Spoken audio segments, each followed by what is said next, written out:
All right, guys, here's my 5 rules for what you should do when you start training MMA.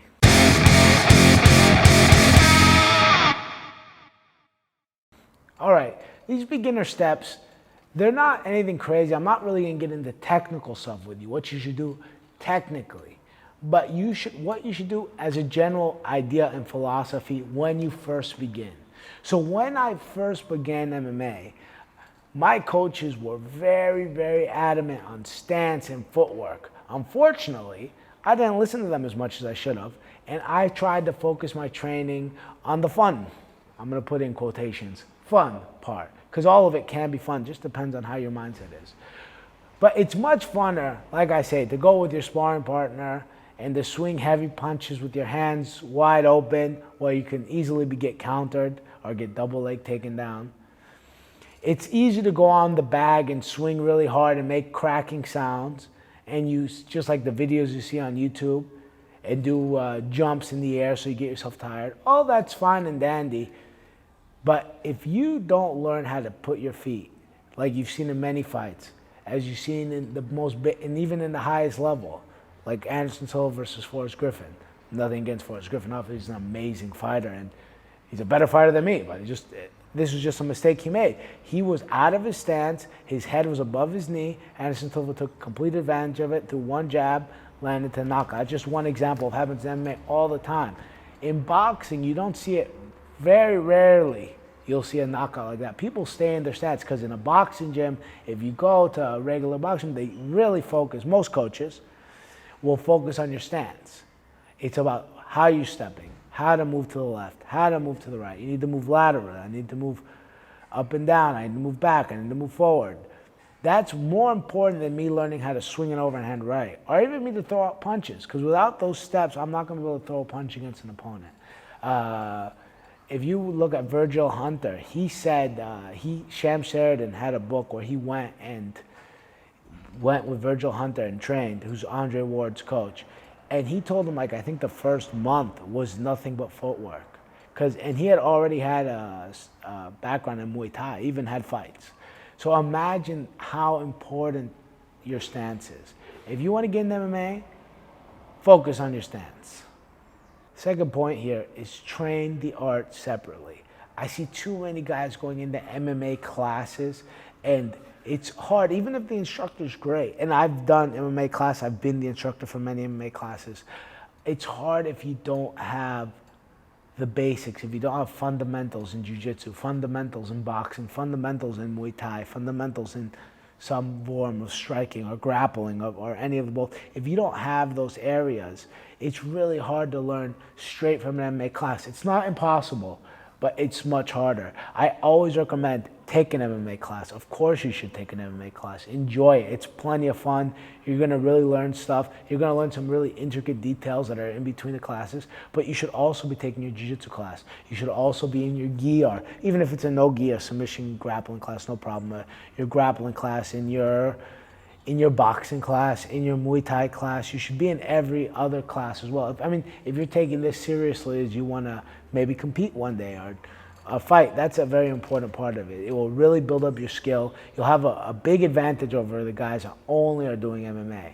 If you're only doing MMA, it's really hard for you to have the time in a coach's class, which could be anywhere from an hour to an hour and a half, to show you enough details to get you ready for a fight. You know, if you're taking one of your days as only jiu-jitsu, it's much easier for a coach to be able to completely dive all his knowledge of jiu-jitsu into you, compared to like if you're getting in a class of MMA, you're trying to explain jiu-jitsu, but some of the guys need some work in striking. It's hard to really organize it. And even a well-organized school, like here at Diamond Camp, we have a great MMA program, and I always tell the guys, hey, when it's time and you really want to fight, you should start coming to the jiu-jitsu class, you should come to Muay Thai class, you should come to boxing class, you should come to all the classes as well on top of your MMA training to build you up so you're ready. You know, so it's not saying don't train MMA, the opposite, please train MMA, but train everything else with it. And on to point 3, learn to control. If you've ever seen an amateur MMA fight, what it looks like most of the time is like 2 guys drunk at a bar rolling around.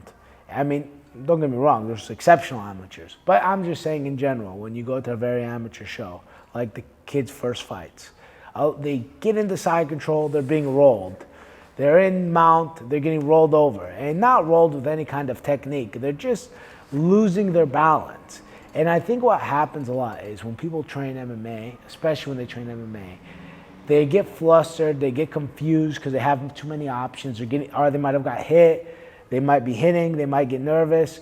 So what happens is they end up not knowing how to really sit down and lock a guy down. So when you're training MMA, I always recommend, when you get into a position in MMA, control that position. That guy's gonna try to stand right back up. This isn't a jiu-jitsu match. If you're better on the ground and you got on top, you don't want to waste your energy to let the guy get back up. If you can't control the positions you get to, the positions themselves are useless or actually a disadvantage because you went all the way to side control just so he can get back up to his feet. Now you're both tired. Who knows who's more tired? You got to trust your cardio. That's not a way to successfully know that you're going to be able to fight in the future. So learn how to control, close all positions, be heavy on your opponent. Don't let the guy be able to move you easily. Keep your bases out. So when you do get to side control, he knows he's stuck in side control, at least for the foreseeable future. Point number 4, cut back on the fancy stuff.